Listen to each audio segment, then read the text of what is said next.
Olá, nós estamos de volta com a nossa videoaula, dessa vez falando sobre Idade Média, feudalismo. Então, a Idade Média foi um período aí de 1000 anos, compreende mais ou menos 1000 anos da história europeia. Isso não aconteceu no planeta inteiro, mas na história europeia, e ela tem uma dinâmica própria, ela tem uma estrutura própria. Vamos estudar um pouquinho sobre isso? Você vem comigo? Então vamos. Então tá aí, o que foi a Idade Média? O que significa isso? A Idade Média é um recorte cronológico, né, do período que viveu a Europa, né, que compreende aí, né, a partir da queda do Império Romano. Você está vendo aí, né, a cronologia, né, o organograma da cronologia, 476, queda do Império Romano. É claro que isso aqui é uma data didática. O Império Romano não caiu, a cidade não desmoronou, não houve um terremoto nesse ano. Não. Considera-se uma data aí do início, né, da decadência do Império Romano. Não é assim, estanque, do jeito que o mapa, ou melhor, a cronologia sugere.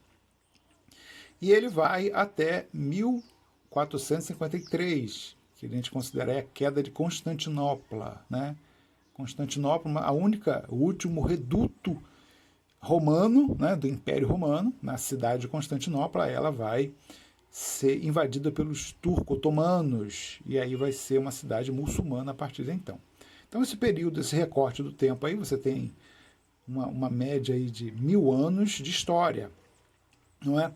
E o que nós vamos estudar desse período vai ser a estrutura feudal. Então tá aqui, o que nos interessa na prática é só isso aqui. É claro que você tem diversas coisas acontecendo, até mesmo na Europa. Nós estamos falando da Europa, desse período. Você tem aqui, né, diversos elementos aí, diversos acontecimentos nesse período.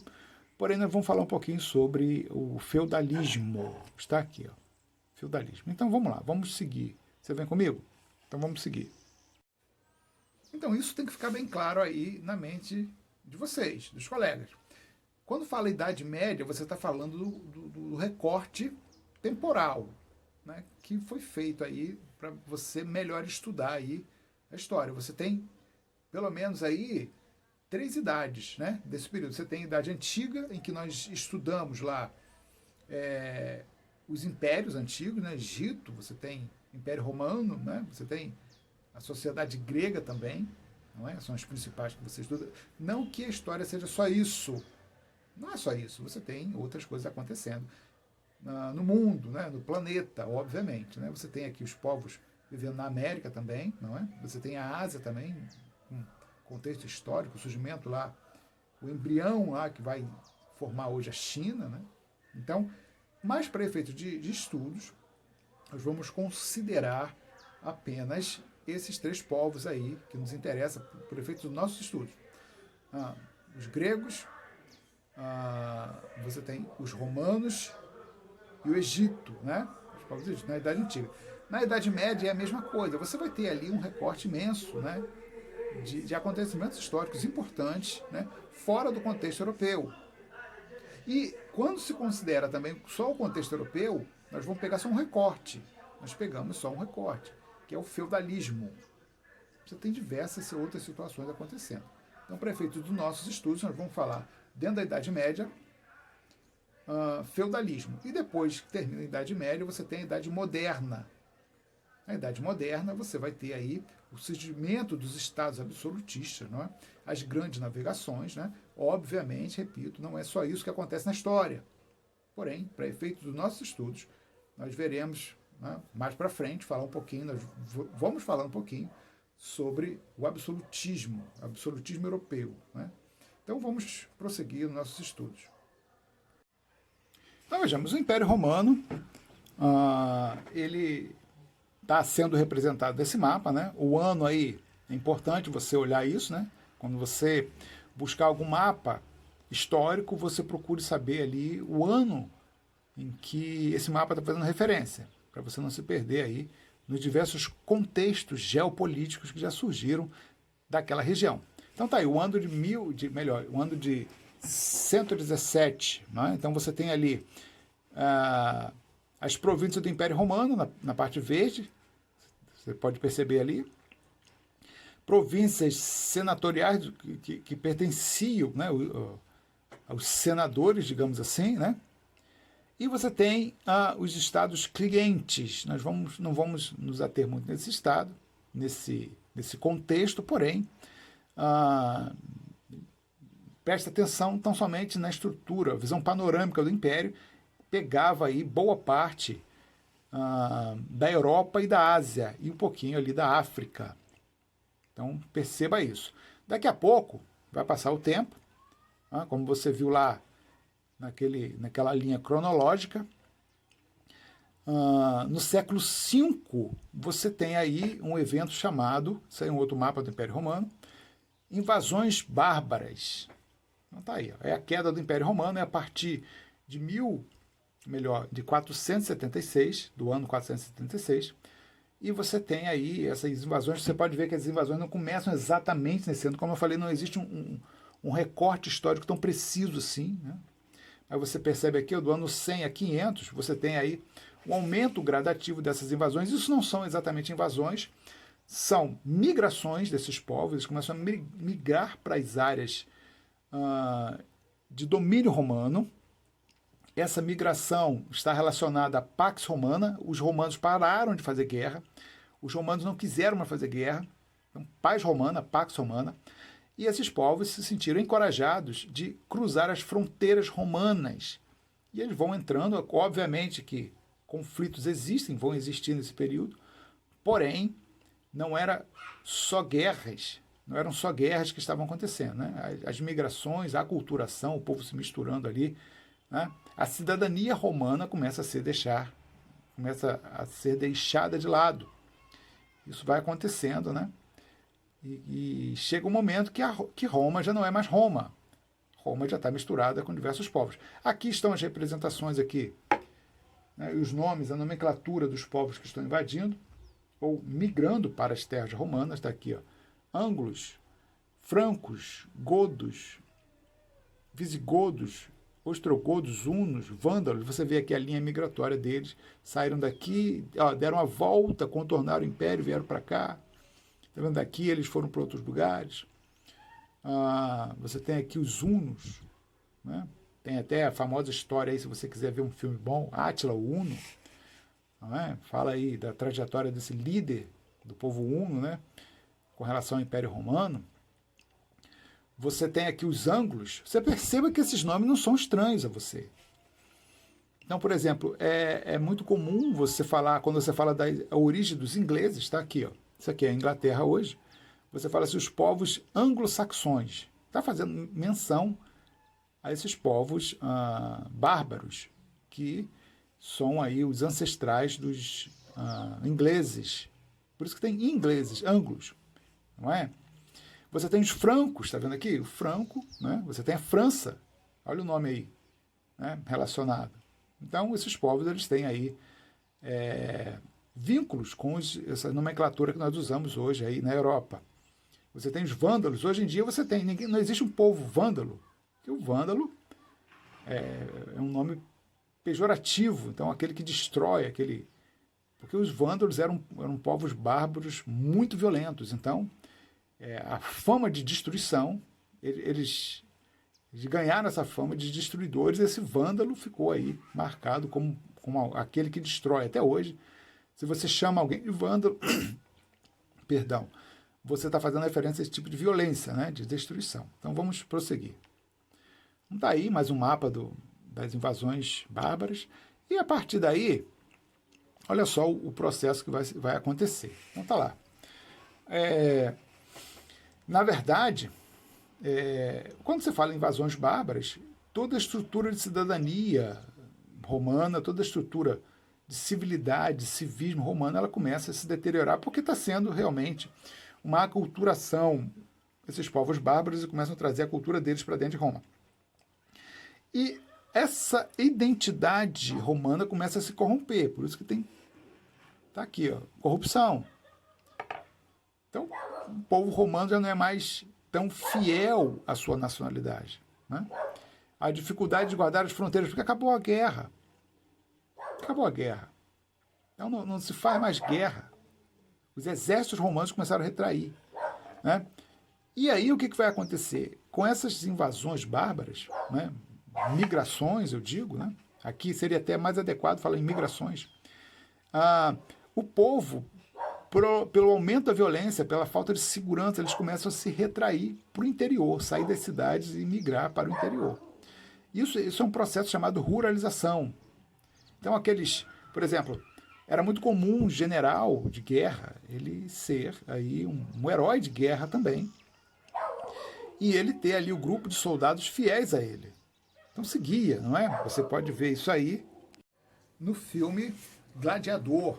Então quando você vê o filme, você percebe que o Máximos, o herói lá do filme, o general, ele guardou a fidelidade daqueles soldados que o seguiam nas guerras que ele travava a favor de Roma. Então quando ele foi preso, no filme O Gladiador, digo eu, ele levou com ele a fidelidade daqueles soldados, né? Queriam ajudar ele, tirar ele da escravidão e tudo mais.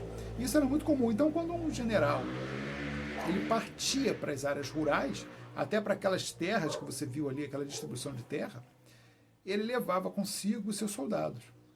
Então lá, a título de segurança, eles faziam um castelo, ele fazia uma estrutura, e aqueles soldados eram os vassalos desse general, servia a esse general.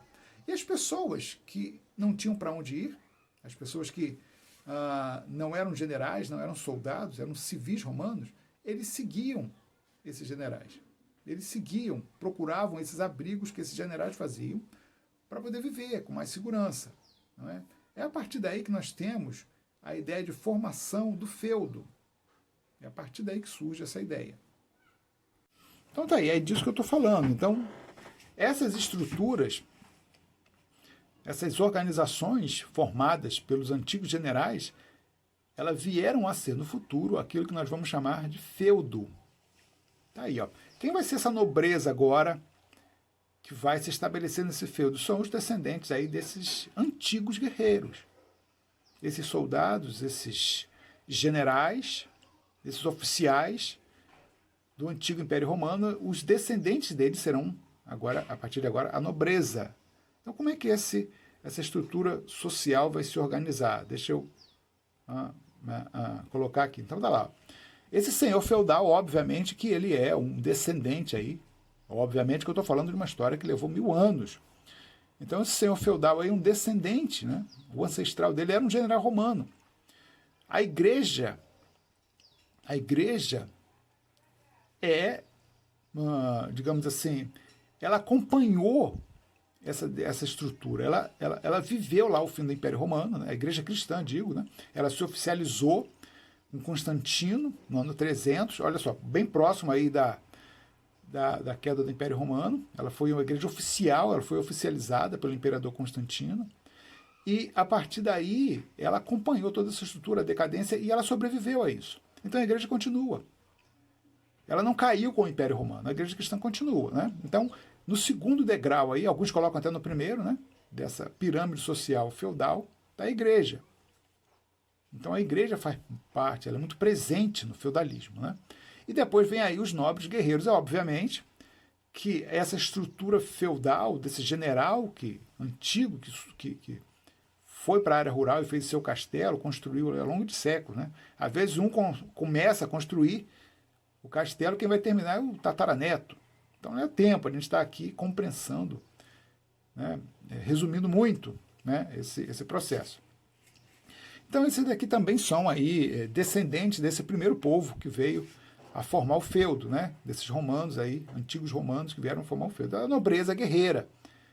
Você pode ver que tem uma similaridade aí, tem uma afinidade com os antigos soldados, guerreiros também, né? E agora a nobreza guerreira. São eles que são detentores das armas, a arma agora vai ser escassa, muita escassez de armas, é difícil você conseguir, só a nobreza consegue aí, né, com seus recursos, né, adquirir ou mandar fazer as armas, né? E o resto, o povo, né, ele vai ser chamado de servo. Não tem mais cidades, né? As cidades elas são bem raras, não é... ninguém aqui vai para o centro urbano comprar pão, ninguém aqui vai para o centro urbano vender ou comprar, é raro isso, embora a cidade continue existindo, mas boa parte da população ela vive no sistema feudal. Daqui a pouco a gente vai falar um pouquinho mais sobre feudo, né? Como é a estrutura econômica do feudo. Mas esse povo que está aqui embaixo, né? O quarto escalão aqui, né? Na base, são os servos, são aqueles que vivem na dependência do senhor feudal. Né? O que o senhor feudal oferece a essas pessoas é segurança. E, em troca, esses servos vão trabalhar, vão servir o senhor feudal. Né? Quem vai fazer a segurança e controlar os próprios servos? É essa nobreza guerreira. Quem vai convencer o servo que esse é o melhor caminho, a melhor forma de se viver é o clero, a igreja. A igreja vai ter o papel aí de conciliadora entre a nobreza e os servos. É ela que vai fazer essa mediação aí. Então, essa aí é a estrutura feudal, né? A pirâmide feudal. Prossigamos. Então, vejamos. Um exemplo aí de um feudo. Como é que funcionava essa estrutura feudal? Então, você tem ali o castelo. Aqui mora o senhor feudal, tá vendo ali? Ó. Não foi só isso que foi construído. Não foi tão somente meia dúzia de soldados chegando com o seu general em uma localidade e faz um castelo. Não. É toda uma estrutura nas terras, né? Feudais, nas terras pertencentes àquele castelo, que possibilitam que esse castelo seja, que essas pessoas sejam autossuficientes, economicamente falando, e até mesmo, né, na questão da segurança. Tudo que você precisa tem que estar dentro do feudo, tem que ser produzido ali dentro. Então você vê aqui a base, a economia agrícola, você vê aqui o moinho, onde você processa os alimentos, tá vendo ali? Ó, depende do rio, tá vendo aqui o moinho aqui. Você tem aqui os pastos, onde você tem os animais. Você tem as casas dos servos aqui, ó. Eles moram dentro do feudo. Você tem a igreja, olha a participação da igreja aí, os cemitérios relacionados à igreja, por isso que até hoje você tem o cemitério, 8 cemitérios relacionados à igreja. Se você procurar aí perto da tua casa, é bem provável que os cemitérios mais antigos eles estejam ligados junto a alguma igreja, a igreja católica. Por quê? Vem dessa época. Quem cuidava aí, quem fazia a cerimônia dos mortos era cristão, melhor, era a igreja cristã. Então por isso que o cemitério é próximo. Não é? A plantação, óbvio, está aqui, ó, né, para sustentar o feudo. Todas as outras estruturas saem daqui. Não é? Aqui tem o nome dessa terra aqui é interessante, ó, manso comunal. Isso aqui é manso comunal porque é a parte da terra que pertence, ou melhor, que é cedida, não pertence, mas é cedida pelo senhor feudal e os servos, para que eles possam produzir o próprio alimento. Lá em cima você vê o manso senhorial daqui. Então isso aí é uma parte da terra que pertence ao senhor. Toda essa produção pertence ao senhor da terra. E essa parte aqui dos servos, eles pagam impostos ao senhor. Eles pagam impostos para usar aqui o moinho. Tudo é pago, tudo é pago. Ou melhor, tudo é pagável mesmo, né? Você tem que pagar. Nada de graça. Então está aí numa estrutura simples. Obviamente que ela era um pouquinho mais complexa, mas isso aí você já tem uma ideia do que ocorria, né? Tá lá. A política feudal. O que acontecia dentro desse feudo? Os feudos surgem e se consolidam nas regiões pertencentes ao reino bárbaro dos francos, né? A partir dali dos francos, né, esses feudos começam a surgir. Obviamente, ele se espalha por toda a Europa. Os reis não tinham poder sobre os feudos. Sempre vai haver um rei. Sempre vai haver o Império Carolíngio, né? A gente vai, em outra oportunidade, falar sobre isso. Tem sempre um rei governando essas terras, mas ele não tem poder. O poder está na mão desses senhores, porque eles que comandavam, eles que faziam as leis do feudo. Podiam criar leis, olha só, impostos em seus feudos. Era um poder descentralizado na Europa. Então, o poder estava na mão desses feudos. O poder político estava na mão deles, no período feudal. Os senhores feudais costumavam conceder parte de suas terras a outros nobres. Olha só, aí está surgindo uma outra situação, que se tornavam seus cavaleiros e protetores. Essa relação se chamava vassalagem ou sucerania. Não é? Então está aqui, ó. Tudo girava em torno do feudo, a gente já falou isso, né? Uma grande área rural pertencente ao seu feudal. O feudo era autossuficiente, resumindo aí um pouquinho daquilo que a gente já falou. Autossuficiente é o quê? Tudo que eles tinham era produzido ali, não precisava fazer comércio com ninguém, não precisava de comprar nada de outro feudo, de uma cidade, né, que seja. Não precisava fazer isso. As trocas que corriam eram in natura. O que é in natura? Não tinha dinheiro. Então, se eu estou produzindo aqui, né, cebola, e o meu conservo ele produz tomate, nós trocamos. Eu não vendia tomate, era uma questão aí de necessidade, mas não havia moeda. Então, o nome disso, escambo. Os servos, em troca de moradia e proteção dos nobres, trabalhavam nos campos e pagavam pesados impostos. Não eram poucos, eram pesados. Né? Isso aqui que vai afundar, mais tarde, a estrutura do feudo. Essa exploração que é feita no servo. Então, olha só quantos impostos esse servo pagava. Você tem ali a corvéia, trabalho gratuito de 3 a 5 dias por semana no manso senhorial. Lembra do manso senhorial? As terras do Senhor? Então, a talha, parte da produção, 3/4, era do senhor, sucerano senhor. Né? Então, você tinha que trabalhar nas terras do Senhor e 3/4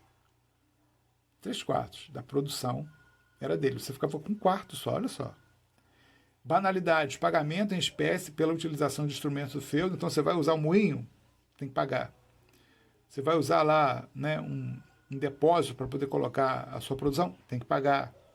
Tostão de Pedro, era o dízimo, né, era obrigatório. 10% da produção feudal para a Igreja Católica. Né, e captação, imposto anual pago pelo simples fato de estar vivo. Olha só. Então, todo ano você pagava, não era pouco, muitos impostos, para você se manter naquelas terras. Né? Uma exploração aí, incomum. Então, vamos prosseguir. Então, a partir daí, vão surgir diversas ramificações dessa lei feudal. Alguns feudos serão bem razoáveis com relação a essas leis. Eu lembro, não é só a questão econômica que está em tela aqui. Essas obrigações econômicas que o servo tem para com seu senhor. É toda uma estrutura de legalidade ou ilegalidade que vai emanar do seu senhor. Então, cada feudo vai ter uma estrutura diferente. Aqui a gente só falou sobre cobrança de impostos. Mas e aí se acontecer, por exemplo, um roubo no feudo? Um assassinato? Um crime? Né? Um litígio, uma disputa sobre alguma coisa entre os servos. Como é que o Senhor resolve isso? Ele é o Senhor da terra. Então ele vai criar leis. São diversas leis. Olha, no meu feudo aqui, quem roubar uma galinha morre. Olha, né? Bem cruel, bem rígida essa lei. No outro feudo, não, quem roubar uma galinha aqui, ele vai tomar aí 100 chibatadas, só 100 chibatadas, leves. Então cada feudo vai criar uma estrutura. Isso depende muito da visão daquele senhor. Isso depende muito da devoção também que aquele senhor tinha à igreja. Alguns serão extremamente bondosos com seus servos, porque ele teme a Deus. E outros não, serão bem cruéis. Às vezes você tem um senhor que ele é bom e o filho dele já não é tão bom assim. Então eles vão criando leis em cima disso. Haviam leis absurdas. Por exemplo, alguns feudos, você vai ter uma lei ali da primeira noite. Olha só. O que é a lei da primeira noite? A prima noite, assim eles chamavam. Toda mulher que ia casar no feudo, parece besteira, né? Parece loucura. Mas as núpcias não era com o marido, era com o senhor do feudo. A lua de mel era com o senhor. Um absurdo. Muitos se revoltavam, matavam seus próprios senhores. Eram coisas absurdas. Então era uma lei bem local, era uma lei que não observava muita ética, muita moral. Alguns, não todos. Isso aí não eram todos os feudos que ocorria assim. Alguns. Porém, isso incomodava. Né? Você tinha a pressão de uma lei injusta, geralmente injusta. Estou falando um absurdo aqui dessa lei, né? Prima noite. Mas tinha outras leis que eram também bem absurdas. A justiça não era muito bem praticada. Se você tem um litígio ali com o nobre, obviamente você vai perder. Obviamente você vai perder o litígio. Né? O juiz é o nobre. Então não tem como competir. Então isso eram injustiças depois de injustiças. Então não parava. E isso vai, de certa forma, alimentando o povo com uma certa rejeição desse sistema, né? Isso vai alimentando. Isso vai acabar quando os estados vão se... O rei vai começar a mandar, vão surgir os estados absolutistas. Por enquanto, antes da chegada do estado absolutista, é uma outra história que a gente conta, o feudo ele tem essa dinâmica. Então você tem a nobreza proprietária, a nobreza que serve, são os vassalos, e você tem os servos. E aí ele se relaciona ali entre si. E a igreja, que quer colocar tudo em ordem. Então vamos prosseguir o nosso estudo. Então tá aí, a relação de vassalagem era uma relação entre o senhor, grava esse nome, vassalagem, o senhor proprietário do feudo, senhor do feudo, e outro nobre, que recebia terras também, uma vez que esses feudos poderiam ser bem grandes, eles poderiam receber terras também, e ele tinha que prestar serviço de segurança com o seu exército a esse nobre sucerano. Então, é o vassalo e o sucerano. E ele prestava esse serviço ali de segurança, de manutenção do feudo, né? Com os seus cavaleiros, com o seu exército particular. Então, tinha essa relação aí, né, de vassalagem. Então, vamos prosseguir. Está lá, ó. Deveres do sucerano, proteção, concessão do feudo. Deveres do vassalo, auxílio militar ou monetário, porque tinha que pagar também às vezes, né? Fidelidade e conselho. Então, vamos prosseguir. Está aí, ó, o feudo, uma visão geral. Quando você vê um feudo, quando você vê um filme, por exemplo, retratando esse contexto histórico, é bem provável que você veja cavalheiros, tá aqui, ó, e os servos, né, trabalhando a terra, né, com seus negócios. Esses cavaleiros são a nobreza. Quem usa arma nesse período é nobre, né? Servo é proibido de usar armas. E aqui pode ser tanto um nobre, né, da família do senhor, como do nobre vassalo desse senhor. Então, isso aí é um cenário muito típico desse contexto social. Tá aí, ó. Mais uma vez, não é? As obrigações dos servos, né? Corvéia, trabalho gratuito dos servos, né? Banalidade, a gente já falou sobre isso, né? Talha, porcentagem, quase sempre a metade, né? Entrega ao senhor pela produção do manso servil. Mão morta, ó, aqui surge mais um que a gente não tinha comentado ainda. Imposto pago pela morte do chefe da família, se caso continuassem utilizando as terras. Então morreu ali o chefe da família, se você quiser continuar no feudo, tem que pagar um imposto. Isso é extremamente injusto, né? Desumano, porque você já está sofrendo a perda de alguém, do chefe da família, pai, mãe, e você vai ter que pagar para continuar na terra. Captação, imposto anual pago, né, individualmente ao seu senhor. Os servos também eram obrigados a prestar serviço militar em caso de guerra e dar hospitalidade ao seu senhor. Então isso aí era extremamente injusto, né? Isso vai ser um dos motivos, um dos principais motivos aí do fim desse sistema, né? Muitas guerras feudais vão acontecer e esse sistema vai ruir, vai acabar. Então foi isso. Eu espero que você tenha aí apreciado a nossa aula.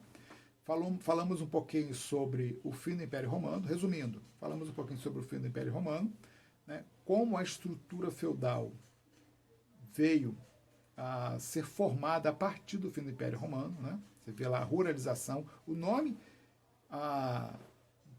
carro-chefe desse processo de saída do Império Romano para o feudalismo, para a Idade Média, é ruralização. Então, através da ruralização, são formadas ali as primeiras organizações e estruturas feudais e mais tarde ela vai tomando mais complexidade. Você viu lá que era extremamente difícil viver no feudo, né? Se você fosse servo, obviamente, você pagava um monte de impostos e você tinha que viver sob uma lei bem severa, né? Injusta também, né? Em alguns casos. Você viu a participação da igreja, a igreja tem uma participação ali de ensino, obviamente, a igreja sempre quis isso, mas de conciliação. A igreja tinha uma palavra conciliatória entre nobres e servos. Havia muitas confusões, muita opressão. A igreja era completamente contra essas leis injustas, né? Mas ela não mandava no feudo. Quanto mais rural, mais poder tinha o seu senhor feudal. Então a igreja tentava era conciliar isso, de certa forma, não é? Mais tarde veremos a formação do absolutismo, na verdade, as guerras feudais, o aumento do comércio, porque o número de pessoas desse feudo tende a cada vez aumentar. Então, o aumento do comércio, nesses feudos vão surgir os primeiros núcleos urbanos e o feudo começa a perder força. O feudo começa a ter que se monetarizar. Você lembra que eram só trocas? Né? O escambo, a gente falou sobre isso. Então eram trocas em espécie. Olha, eu tenho cebola, eu preciso de tomate. Então você troca, não tem moeda. Então, a partir do momento em que os núcleos urbanos começam a tomar forma, volume, surge aí a monetarização da economia e isso começa a tirar o poder um pouquinho dos feudos. Vai surgir uma nova classe chamada burguesia. É justamente aquele que vai comercializar, que vai começar a trabalhar um pouquinho. Ele tem lá, ele é servo, ele trabalha lá no feudo, porém nas horas vagas ele faz um vaso, ele faz um artigo de couro e vende. Por que burguesia? Ele parava justamente na entrada do feudo ali, né, no lugar chamado burgo, aquilo era chamado burgo, no portal, lá no portão do castelo, e vendia seu produto. Por isso que é chamado burguesia. Aquele local era chamado burgo, conhecido como burgo.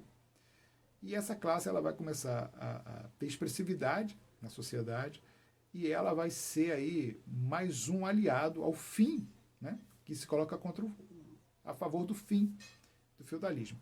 O rei passa a ter poder, né? Os nobres, por insegurança até, esses nobres começam a se aliar um rei a uma pessoa só. O rei era um senhor feudal mais forte. E aí começa a surgir o absolutismo dos Estados Nacionais. Mas isso é uma outra conversa que teremos mais tarde. Um abraço, fique com Deus.